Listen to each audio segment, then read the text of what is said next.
तो आज जो हम टॉपिक स्टार्ट करने वाले हैं वो है कि जैसे बाबा कहते हैं कि बच्चे, ये दुनिया तो जैसे एक डूबता जहाज है, तो इससे अपना मन जो है उठा लो। इसको अगर दूसरी साधारण भाषा में बोले तो बाबा कहता है कि यहाँ से तुम बैगर बन जाओ। यहाँ पे हमारा कुछ भी नहीं है।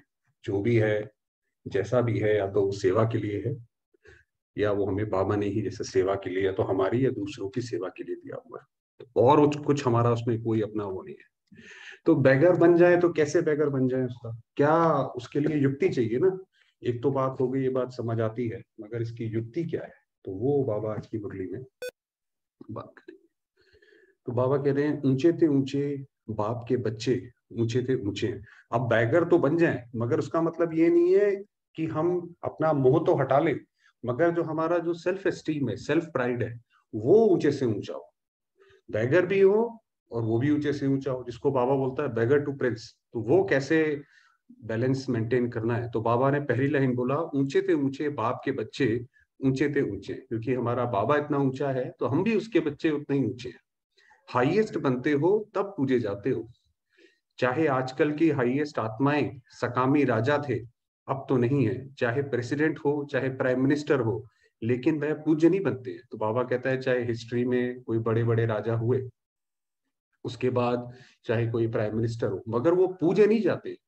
पूजा सिर्फ हमारी होती है। आपको पता है, जो ब्रह्मा बाबा जब राजा विक्रमादित्य बने, द्वापर में जब उन्होंने भक्ति स्टार्ट करी, तो विक्रमादित्य के भी जो है ग्रंथ लिखा हुआ है, उसके उसके भी चरित्रों के ऊपर जो है ग्रंथ लिखा हुआ है। तो इसका मतलब ये जो पूज्यपना की जो बात है, ये सिर्फ हमारे हम बच्चों के साथ ही है। उसके बजाय आप दूसरी कोई भी बड़े से बड़ी आत्मा हो, ज्यादा से ज्यादा उनका स्टैचू बना देंगे, एक म्यूजियम में रख देंगे। मगर जैसे आप जानते हैं, मंदिरों में एक देवताओं की पूजा होना और एक स्टैचू बना के रखना, उसमें जमीन आसमान का अंतर है। तो बाबा कह रहे हैं, आप पूज्य बनने वाली आत्माओं के आगे पुजारी बन नमन और पूजन करते हैं। अभी भी स्व राज्याधिकारी बनते हो और भविष्य में भी राजाओं के राजे बनते हो। बाबा ने कहा, अभी भी बनते हो, क्यों, अभी हमने ऐसा किया है। तो ऐसा हाईएस्ट पद प्राप्त करते हो, साथ में रिचेस्ट इन दी वर्ल्ड हो। आपको पता है ये जो बात है रिचेस्ट इन दी वर्ल्ड, जब शुरुआत में 1937 में जब शिव बाबा ब्रह्मा बाबा के तन में आए, तो बाकी सारा सिंध उस वक्त अगेंस्ट था। तो हर जगह से उसका विरोधाभास था। तो जब बाबा, जब बाबा ने स्थापन किया, तो इनकम का तो कोई जरिया था ही नहीं। जो ब्रह्मा बाबा की जो अपनी उनके पास धन था, वही लगा के बाबा ने यज्ञ स्थापन किया था। तो बाकी सबने बोला, भाई धन बैठे बैठे कितना समय खाएंगे, आखिर तो खत्म होगा ना। तो इसीलिए उन्होंने ये छापा कि ओम मंडली, तब नाम था कि ओम मंडली गरीब है, अभी वो गरीब हो जाएगी, बस गई की गई। तो बाबा ने उसके बदले में न्यूज़पेपर में छापा था, ओम मंडली is the richest in the world, ऐसे करके उस वक्त छापा था। तो बाबा कह रहे, साथ में रिचेस्ट इन दी वर्ल्ड हो।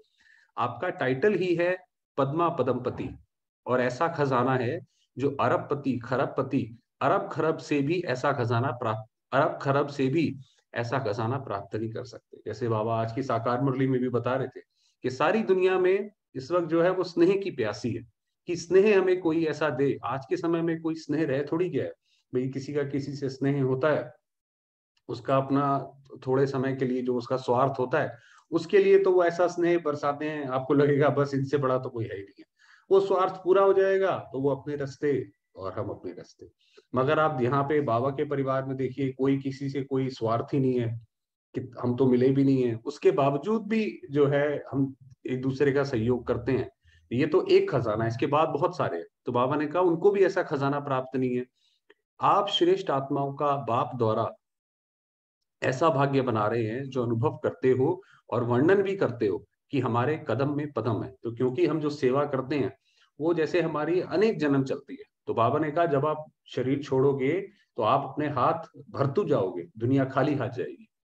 कदम में पदम है या 100 है या 1000 है, ऐसा कोई बड़े से बड़ा मिलियनर भी इतनी कमाई नहीं कर सकता। कोई मिलियनर होगा, इस जन्म में होगा, शरीर छोड़ेगा, खत्म हो गया, सल्तनत तो सारी यही रह गई, वो तो फिर पीछे बीवी बच्चे खाएंगे। मगर हमारे तो पुण्य कर्मों का साथ है, वो साथ में चलेगा। कदम में कितना टाइम लगेगा, कदम उठाओ कितना समय लगता है, सेकंड, चलो 2 सेकंड कह दो, अगर 2 सेकंड भी कहो तो 2 सेकंड में पदम, तो सारे दिन में कितने पदम हुए हिसाब करो। ऐसा कोई मिलियनर है जो एक दिन में इतनी कमाई करे? ऐसा कोई होगा तो रिचेस्ट इन दी वर्ल्ड हो ना। तो जैसे जितना ज्यादा हम बाबा को याद करते जाते हैं, बाबा ने बोला हुआ ये संगम का एक एक सेकंड भी जैसे कल्प के एक वर्ष के बराबर है। तो माना जो अभी हमने जो सेवा करी वो पूरे कल्प हम उसका खाएंगे। तो और आपका ऐसा खजाना है जो आग भी नहीं जला सकती, पानी डुबो नहीं सकता, चोर लूट नहीं सकता, राजा भी खा नहीं सकते। तो बाबा ने कहा दुनिया में तो जो अभी जैसे कोविड आया, लोगों के पास पैसा था, सब था, मगर दवाई ही नहीं है, तो क्या करेंगे? जैसे सारा पैसा बर्बाद हो गया, जीरो हो गया वो पैसा, जब बीमारी में काम ही ना आए तो वो पैसा किस काम का? अगर बाबा ने कहा ऐसा नहीं है, आपका जो पुण्य है, बाबा ने कहा दुनिया में जब पानी पीने लायक नहीं रहेगा, खाना खाने लायक नहीं रहेगा, तब भी बाबा जो है हमारी वो उसमें मदद करेगा, सेवा करेगा। कैसे करेगा वो अलग बात है, मगर बाबा ने कहा आपका जो पुण्य का खाता है उस वक्त काम आएगा। कोई अलग से कोई कृपा नहीं होगी, जो हमारा पुण्य करा होगा वही काम आएगा। ऐसा खजाना इस पुरुषोत्तम संगम युग में ही प्राप्त करते हो। तो अपना ऐसा स्वमान स्मृति में रहता है।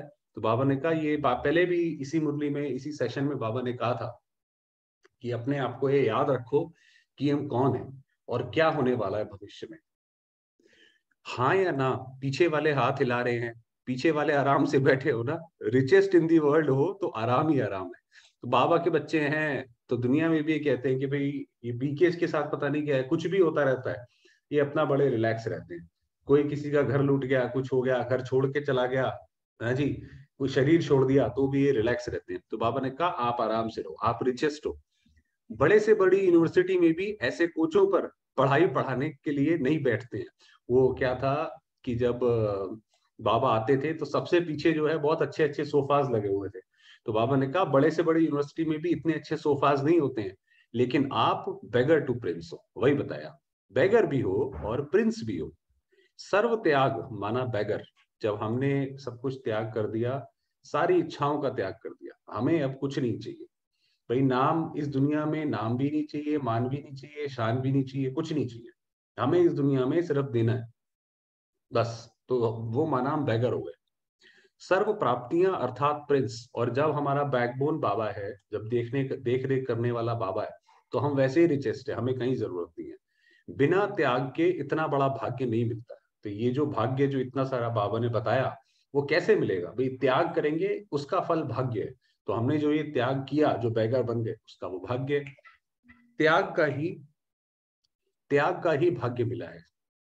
तन मन धन संबंध सभी त्याग किया, अर्थात परिवर्तन किया। तो अब कैसे हमने ये सारे, क्योंकि जो बाबा जो बताते हैं वही, वो जैसे कि कर्मों की गति बाबा समझाते हैं, और कोई चीज उसके अलावा नहीं बताते हैं। तो जो कैसे तन मन धन का हमने त्याग किया, तन मेरा के बजाय तेरा किया। कि जैसे जैसे अब हम देखते जाएं, जितना ज्यादा हमने बाबा का किया है, वो उसी हिसाब से हमें जो है वो सारा भाग्य प्राप्त हो।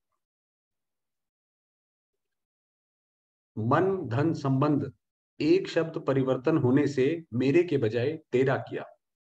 तो जैसे तन मन धन ये सब कुछ शिव बाबा का हुआ। जैसे हम हमेशा बात करते हैं कि भाई शिवलिंग पे हमने अपना तन भी चढ़ा दिया, मन भी चढ़ा दिया, धन भी चढ़ा दिया, ये प्रभु आपका हुआ। जैसे वो सुदामा के हैं भाई, वो एक मुट्ठी चावल लाया, वो भी गीले चावल, भगवान ने वही लेकर उसको जो है क्या कहते हैं उसको महल दे दिए।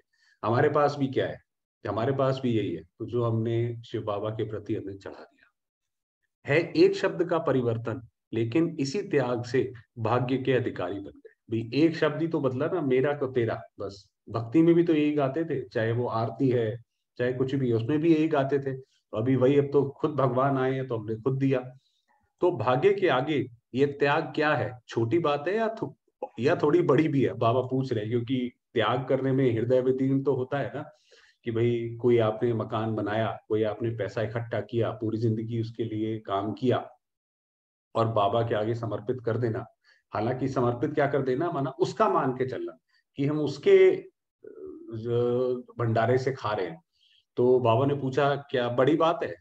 कभी कभी बड़ी हो जाती है तेरा कहना, माना बड़ी बात को छोटा करना। जब हमने बाबा को बोल दिया ये आपका है बाबा, ये तेरा तू जाना, बस मेरा इससे कोई मतलब नहीं, तो हमने बड़ी बात को भी छोटा कर दिया। और मेरा कहना माना छोटी बात को बड़ी करना। तो अगर हमने मेरा बोला, हाय राम, ये मेरा क्या हो गया। आज देखिए दुनिया में छोटी छोटी बातों के झगड़े हैं। लोगों के पास कोई ऐसा नहीं है कि किसी के पास कोई पैसे की कमी है या कुछ है, सड़क पे हो गया जी झगड़ा, कार को किसी ने मार दिया हल्का सा, ऐसा नहीं है कि वो कार वाला व्यक्ति अगर वो 10 लाख की गाड़ी ले सकता है तो वो छोटा रिपेयर नहीं करा सकता, मगर उसी पे ही पता पड़ा वो पुलिस केस जो ये हो गया। तो मेरा कहना माना छोटी बात को बड़ा करना। क्या भी हो जाए, 100 हिमालय से भी बड़ी समस्या आ जाए, लेकिन तेरा कहना और पहाड़ को रुई बनाना। तो ब्रह्मा बाबा यही कहते थे कि मैं भी बाबा का हूं और ये बच्चे भी बाबा के, इनकी रक्षा करना बाबा का काम है। उसमें बाबा की अपनी बच्ची भी थी, वो भी जो है आके समर्पित हुई थी। अपनी छोटी कितनी 8-10 महीने की बच्ची छोड़कर जो है वो बाबा के यज्ञ में समर्पित थी। तो बाबा ने कहा राई भी नहीं रुई, कि 100 हिमालय से भी बड़ी समस्या आ जाए और तेरा कहा बाबा तू जाने, जो रुई सेकंड में भी उड़ जाए, सिर्फ तेरा कहना नहीं मानना, सिर्फ मानना भी नहीं चलना। अब आप देखिए, जो हम कभी मंदिरों में कभी हम पूजा करते हैं, या जो हमें आकर मंदिरों में जाकर, किसी भी ना सिर्फ मंदिर में, मस्जिद गुरुद्वारे में कहीं पे भी जाकर जो हमारे मन को एक शांति आती है, वो आती ऐसे है कि हम भगवान को सब कुछ ऐसे समर्पित करते हैं, मगर उससे बाहर निकलते हैं तो अभी ढूंढने लग जाते हैं, भाई मेरी चप्पल तो कोई उठा के ले गया, और टेंशन हो जाती है। अंदर बोला कि सब कुछ तेरा, और बाहर आते ही ये शुरू हो गया। तो बाबा ने कहा मानना नहीं चलना। एक शब्द का परिवर्तन सहज ही है ना, और फायदा ही है, नुकसान तो नहीं है।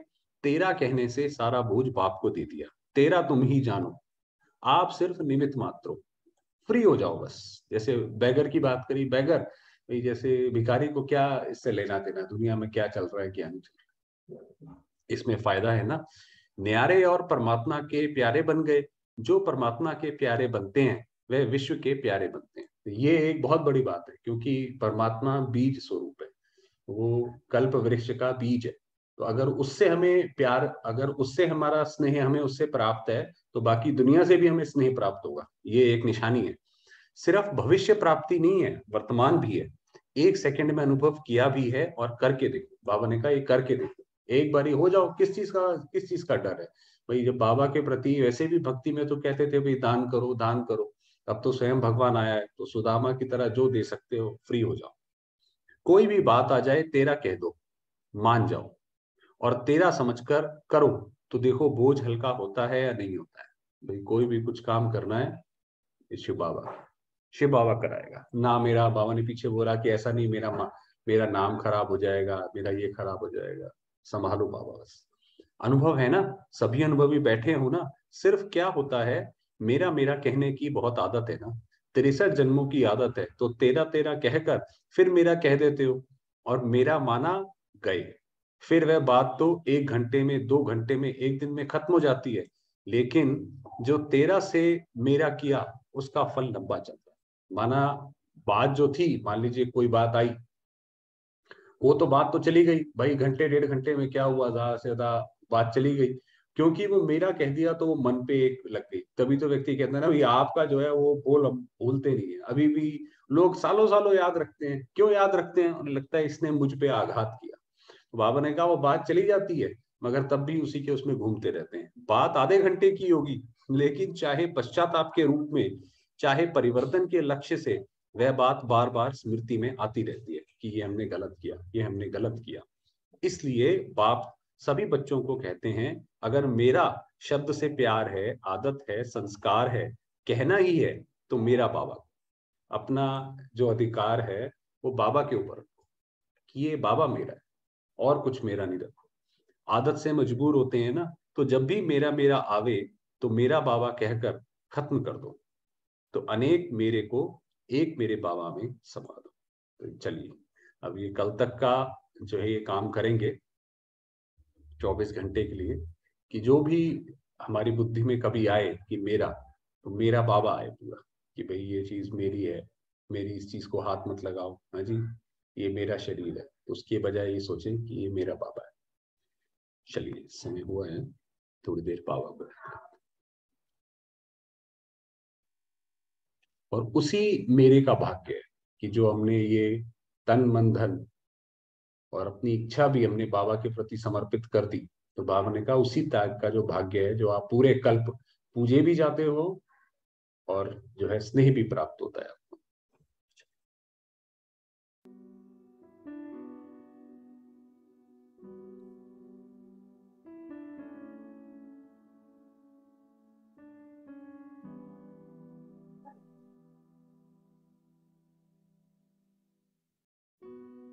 मैं आत्मा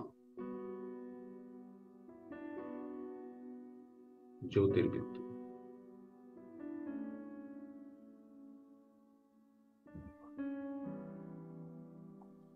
प्रकाश हूं।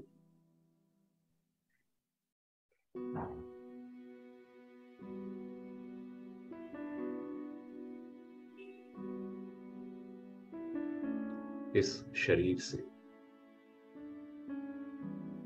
इस सृष्टि से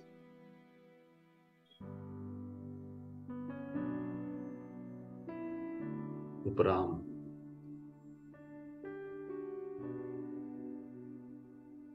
पावन, श्रेष्ठ,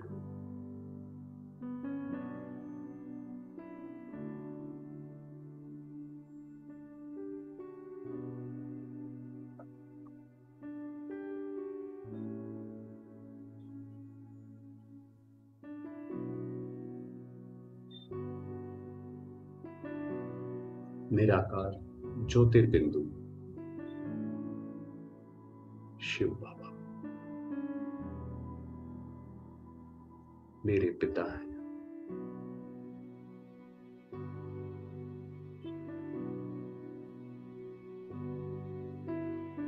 मेरे गुरु,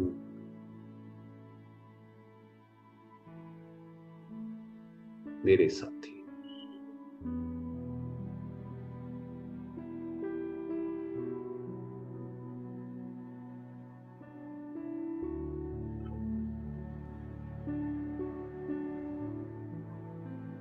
परम हितैषी,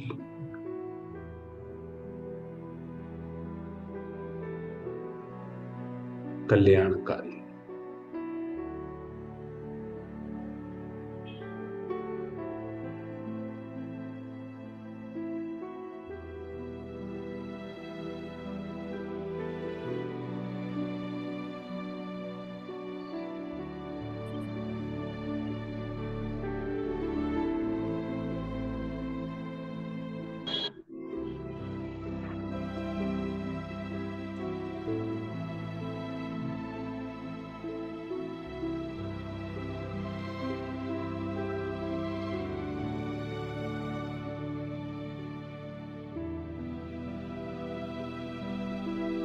मैं आत्मा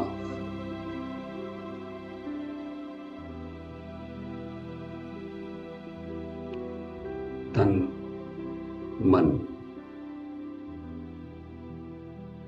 और धन सहित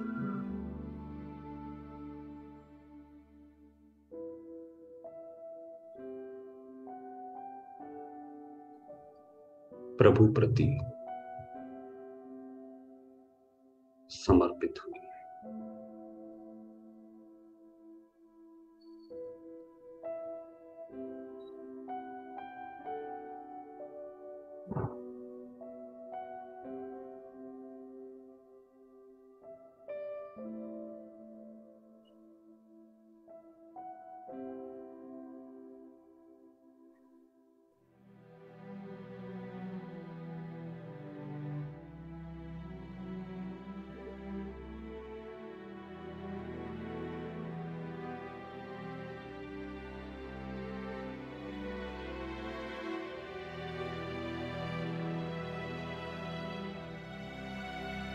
मैं महान आत्मा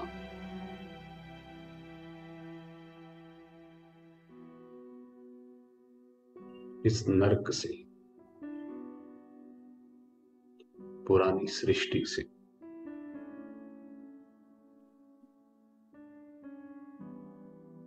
बैगर हुई।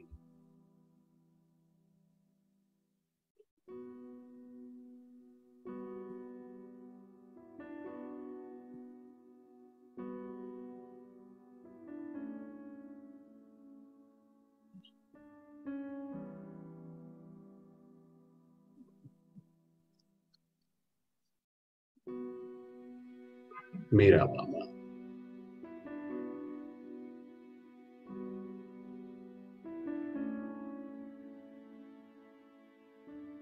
बाबा से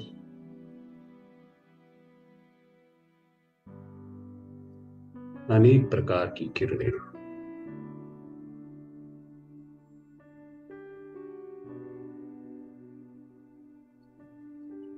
उनकी दुआएं,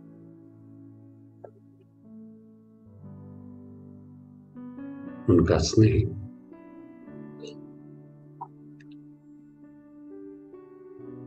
मुझे आत्मा पर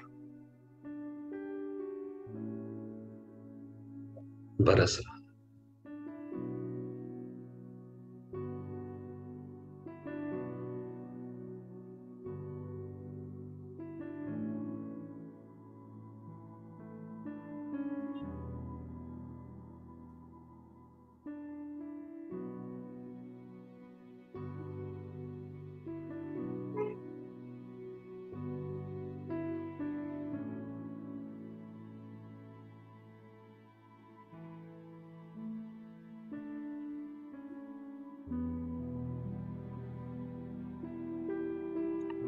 मैं आत्मा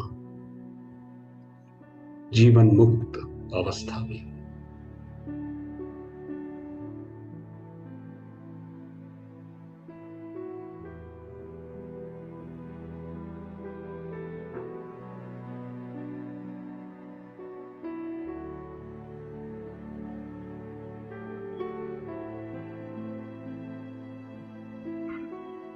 पूज्य,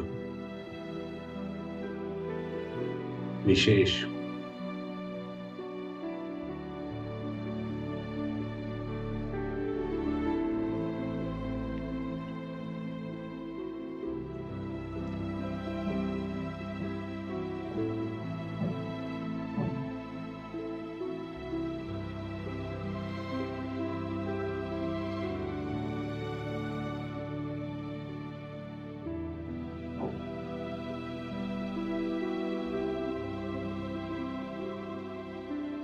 बाबा के स्नेह की,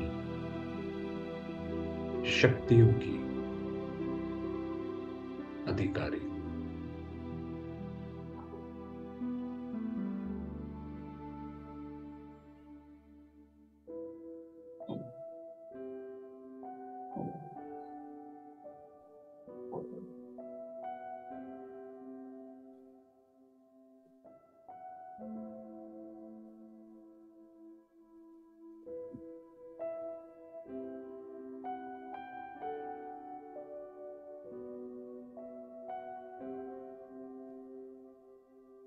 शांति के सूर्य मेरे बाबा,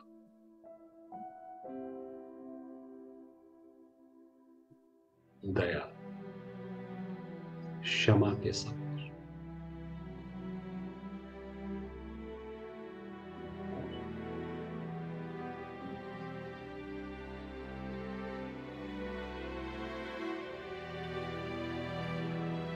उनकी अनेकानेक किरणें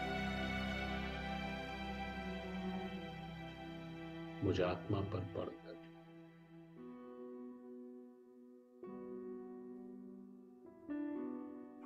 सारे संसार में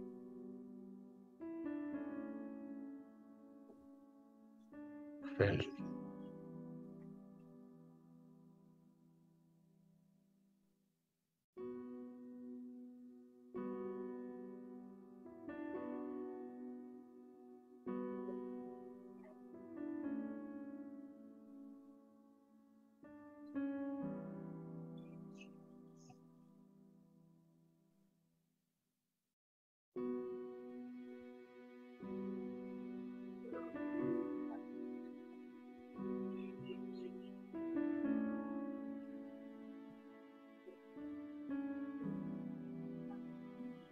सर्वात्माएं ज्योतिर्बिंदु,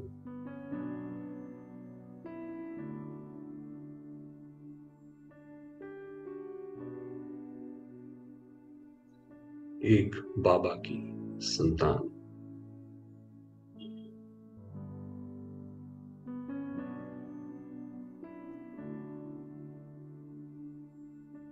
अपनी शांत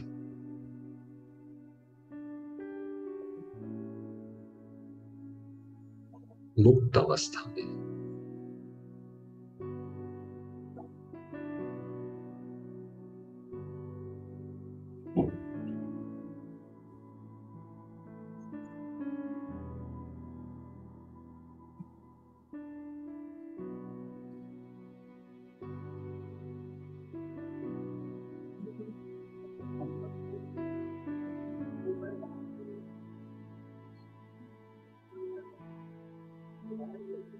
सारे संसार में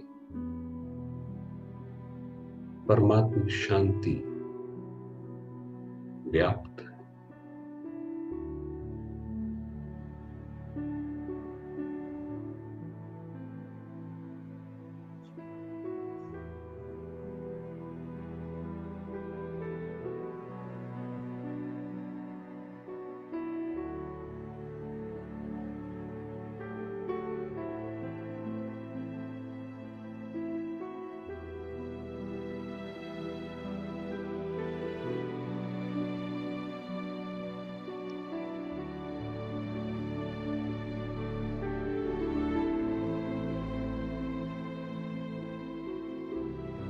अनुभव करेंगे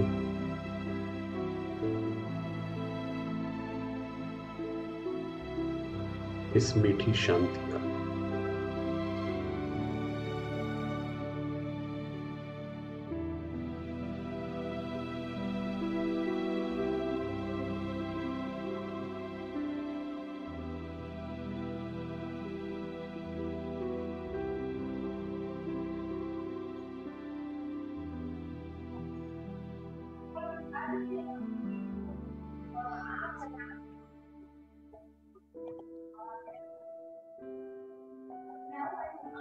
ओम शांति।